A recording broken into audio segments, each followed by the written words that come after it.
Make sure you download the KDUS AM 1060 app. You can take us with you on the go wherever you get your apps. Download the KDUS AM 1060 app today. We have dubbed the upcoming offseason for the Phoenix Suns as the summer of Durant, because Kevin Durant's future, where he ends up, what the Suns get back for Kevin Durant in a potential trade is going to determine how quickly they get this back on track. We all know that they want to get this back on track quickly. We all know that the word rebuild is a curse word in the offices of the Phoenix Suns in downtown Phoenix. They are allergic to the concept of a full teardown and rebuild. I can respect that. But they understand there's going to be a period where they have to get right. And if it's going to be on the shorter end of a timeline, then they need to make sure that they hit a home run during the summer of Durant, if the summer of Durant is still a thing. Well, Charania was on the Pat McAfee show yesterday, and he reiterated again that it is very likely that the Suns are going to part ways with Kevin Durant. Quote, there's going to be changes coming to Phoenix, barring a miracle finish to the year. That starts with Kevin Durant, end quote. The top insider in the game, continuing to fuel the fire of a Kevin Durant trade this summer.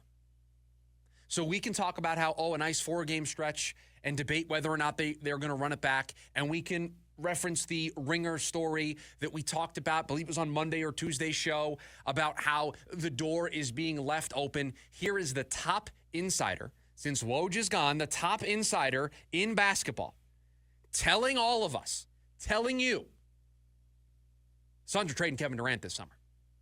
And then he went a step further, and he named teams. 5 teams. 5 teams that were interested in Kevin Durant at the trade deadline, or that Kevin Durant was interested in at the trade deadline, and he thinks are going to be interested this summer in Kevin Durant. He listed the Knicks. He listed the Timberwolves. He listed the Spurs. He listed the Rockets. He listed the Heat. 5 teams he mentioned as potential landing spots, as teams that potentially could be interested in Kevin Durant this summer. And I know we have spent a lot of our focus on the Rockets because they have the Suns' draft capital, because they have some young pieces that might be attractive to this retool process that the Suns are going to undergo this summer. But in order to maximize your return, if it's from Houston or another team, you have to have multiple suitors. You have to have a bidding war open up. If the Rockets and the Rockets alone are the only team interested, you are not going to come anywhere close to recouping the value that you gave up for Kevin Durant in the first place. Now, that's a hard bar to clear. You gave up 4 firsts, you gave up some pick swaps, and you gave up some young players, Mikal Bridges and Cam Johnson. I don't necessarily think you're going to be able to recoup all of that. But can you get close? Can you get back 2 or 3 draft picks and 2 young pieces to build around? I do think that is a reality that can play out this summer. 2 firsts plus 2 players can kind of be the starting point.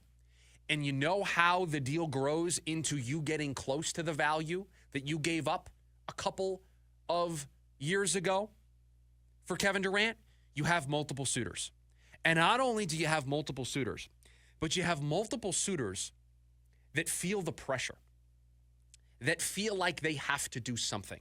Let's look at the 5 teams on this list and ask yourself, play along with me here, do these teams have to do something this offseason? Do the New York Knicks have to do something this offseason? Well, it depends on how they finish in the playoffs. They're right now the 3 seed. They're doing all of this for the last couple of weeks without Jalen Brunson. I don't think anybody views them in the same bucket that they do the Cavs and the Celtics. So you could very easily be looking at a New York Knicks team that has Jalen Brunson, that has Karl Anthony Towns, that could be a second-round exit from the playoffs for the second straight year. Knicks fans have been through a lot. Knicks fans are excited of what they have right now. They are enjoying this run, but at some point they're going to want to see their team hoisting a trophy. Their patience is going to run thin. I wonder if this offseason is where they demand more. So the Knicks could be in play for needing to do something.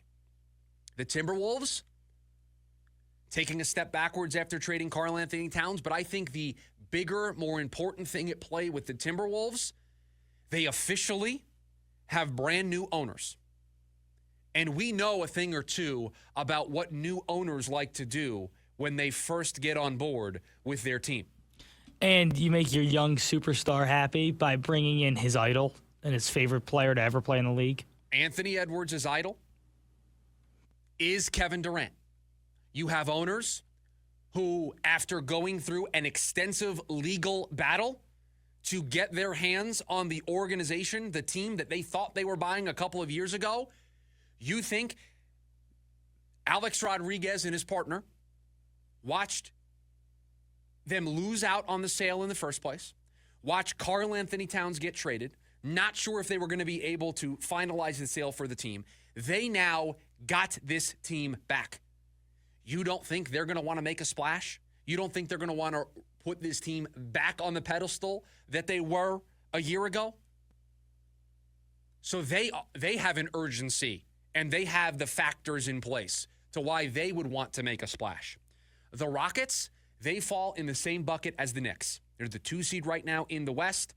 If they win a championship, if they go on a run, then they're not going to even entertain the idea of trading for Kevin Durant. But if they fall short and lose to Oklahoma City, if they fall short and lose to the Lakers or lose to the Nuggets, just pick a team in the Western Conference that they could match up with. If they lose, if they fall short, if they're not playing in a Western Conference final, there may be an appetite. On this list, the Spurs are the team that's weird to me because they have Wemby. They got him a number 2. They got him his partner in crime. I have said this before on the program. I don't believe in big threes anymore. We're not in that era of basketball. I believe in dynamic duos. And the Spurs kind of put their dynamic duo together. They put Fox and Wemby together to try to give it a run. It's not their fault that Wemby had deep vein thrombosis, is out for the remainder of the year, and then Fox got hurt.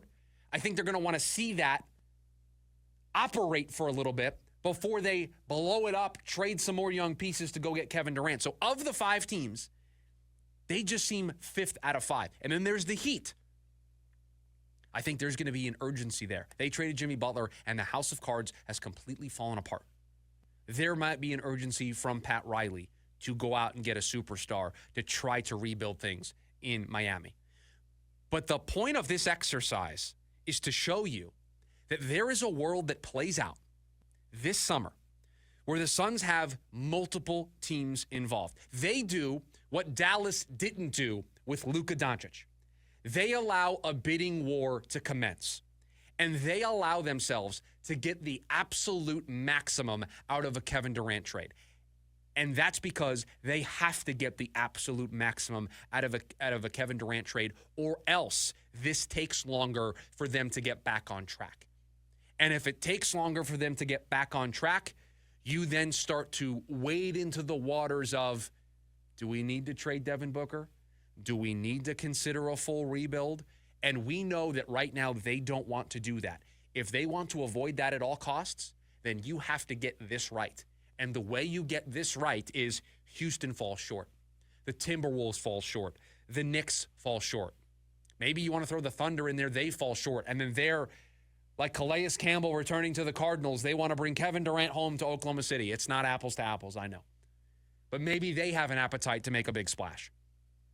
That's what this team needs to have happen if they're going to turn this around that quickly, if they're going to get themselves back on track.